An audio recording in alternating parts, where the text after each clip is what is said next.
नमस्कार दोस्तों, हमारे चैनल 9 प्लानेट सॉल्यूशंस में मैं पुदार नेहा, वैदिक astrologer, vastu consultant, tarot card reader और हीलर आप सबका बहुत बहुत स्वागत करती हूँ। दिवाली वाला हफ्ता चल रहा है, घर में मेहमान आ रहे हैं, खुशियाँ आ रही हैं, मिठाइयाँ आ रही हैं, सफाइयाँ चल रही हैं। घर में हर मेंबर बिजी हो रखा है, कोई किसी काम में, कोई किसी काम में। मम्मी बच्चों को कह रही है अपनी अलमारियाँ साफ़ करो, किचन खुद साफ़ कर रही हैं, पापा लोग अपना ऑफिस देख रहे हैं, घर में पेंट्स चल रहे हैं। तो हर तरह की तैयारियां चल रही हैं क्योंकि हमने माँ लक्ष्मी को अपने घर में बुलाना है, उनका बहुत बहुत स्वागत करना है। करना भी चाहिए, साल में एक ही बार आती है दिवाली। लॉकडाउन के बाद मतलब लोगों के मन में बहुत है, मार्केट जाओ तो लगता ही नहीं है कि लॉकडाउन था कभी। और जो बाहर की हालत है, एकदम से इतना पोल्यूशन है कि आंखें भी जलती हैं। खैर, हम बात करेंगे, हमने धनतेरस के बारे में कल जाना था। आज हम जो बात करेंगे वो है हमारा अगला त्यौहार नरक चौदस, रूप चौदस, चतुर्दशी। क्यों मनाई जाती है चतुर्दशी, क्या महत्व है इसका, क्या फल मिलता है इससे, हम आपको इसके बारे में जानकारी देंगे कि आपको अगर नहीं पता तो आप इससे इसका फ़ायदा उठा सकें। दिवाली से एक दिन पहले मनाई जाती है नरक चौदस, चतुर्दशी, रूप चौदस भी बोलते हैं। कई लोग कहते हैं रूप चौदस का क्या मतलब है, इसके पीछे कहानियाँ हैं जो हम आपको बताएंगे। देखिए, सबसे पहले तो नरक चौदस यमराज की पूजा की जाती है, अकाल मृत्यु के भय से ख़त्म करती है। आपके घर में किसी फैमिली मेम्बर को कुछ दिक्कतें हैं, कोई प्रॉब्लम्स हैं, तो इस दिन की पूजा ज़रूर करनी चाहिए। इस दिन हमें शाम को 4 दीपक बाती वाला एक दीपक जलाना चाहिए, जिसके अंदर 4 बत्तियां लगानी चाहिए और घर के गेट पे रखना चाहिए कि जिससे अकाल मृत्यु का भय ख़त्म हो जाए, किसी का भी कोई एक्सीडेंट ना हो, घर में कोई दुर्घटना ना हो, किसी को हेल्थ इश्यूज़ हैं उसमें फ़ायदा मिले। तो हमें ये वाला उपाय हर किसी को अपने घर में नरक चौदस वाले दिन ज़रूर करना चाहिए। 4 बत्ती वाला दीपक ज़रूर जलाना चाहिए।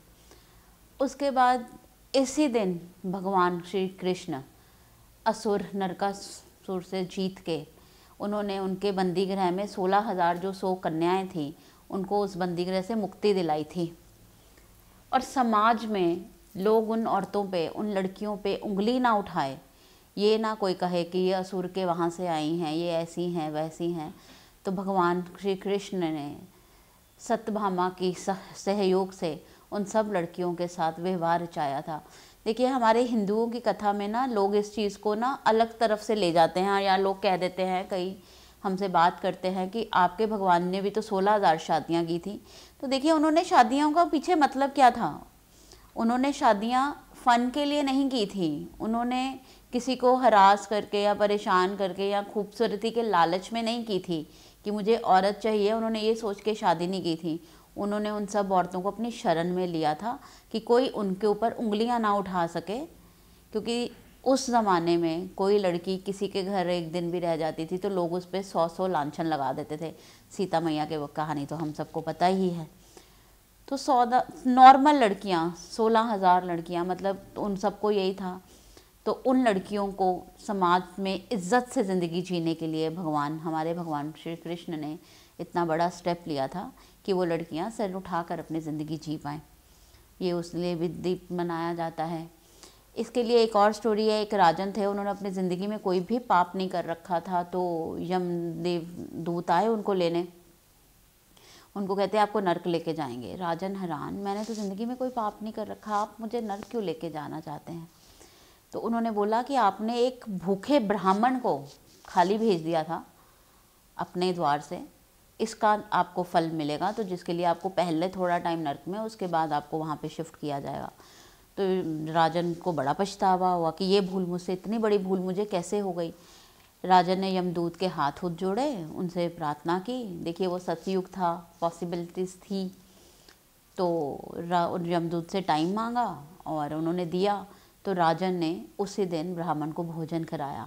इस दिन पे हमें ब्राह्मण को भोजन ज़रूर कराना चाहिए, बहुत पापों से मुक्ति मिलती है। हमें भी किसी ब्राह्मण को बुला के उसको खाना ज़रूर खिलाना चाहिए।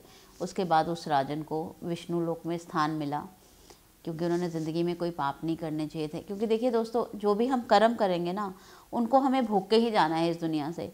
तो कोशिश कीजिए कोई आपसे आर्ग्यू करता है, कोई ज़्यादा बोलता है, जवाब मत दीजिए, छोड़िए, इग्नोर कीजिए। क्योंकि लाइफ में ना एक बहुत बड़ा वर्ड है इग्नोर। आप जितना चीज़ों को इग्नोर करना शुरू कर देंगे ना, आपकी लाइफ कम से कम थोड़ी सी ईजी हो जाएगी। क्योंकि हम जितना उसको हर्ट करेंगे, जितना उसको अंदर सोचेंगे, उतना ज़्यादा परेशान होंगे, खुद होंगे, सामने वाले को करेंगे। सम टाइम उसकी क्या मजबूरी है, क्या नहीं है, हमें नहीं पता, but ignore is the best word. Ignore करिए, जितना किसी चीज़ को इग्नोर करेंगे उतने कम परेशान होंगे और उतनी लाइफ इजी होगी। भगवान में ध्यान दीजिए। ये छोटे छोटे मैंने आपको उपाय बताए हैं, ये कीजिए कि आपको कोई हेल्थ इश्यूज़ ना आए, किसी तरह की प्रॉब्लम ना आए। जिनको बहुत डर लगता है कि ऐसा ना हो जाए, डेथ ना हो जाए, या लाइक एक्सीडेंट ना हो जाए, चोट ना लग जाए, तो वो ज़रूर 4 बत्ती वाला दीपक शाम को जलाएं कि आपका ये भय ख़त्म हो जाए। लेकिन ड्राइव आराम से ही कीजिए। लाइफ में हमें उड़ना नहीं है, चलना है या भागना है, पर उस तरह से कि हमें चोट ना लग जाए। कल फिर मिलते हैं दोस्तों। दीपावली हम सब मनाएंगे और आप सबके घरों में समृद्धि आएगी, हमारे भी, आपके भी, हमारे सब नियर एंड डियर्स के भी। कि परमात्मा से हम सब के लिए यही कहेंगे कि परमात्मा सबको खुश रखे, उनके कर्मों के हिसाब से उनको सब कुछ दे। इसलिए अपने कर्म हमेशा बहुत अच्छे रखिए, अच्छा कीजिए, किसी को बुरा मत बोलिए। इसी से ही लाइफ में कर्मों का, यही कर्मों का ज्ञान है और इसी से लाइफ सेटल होती है, लाइफ में परेशानियां कम आती हैं।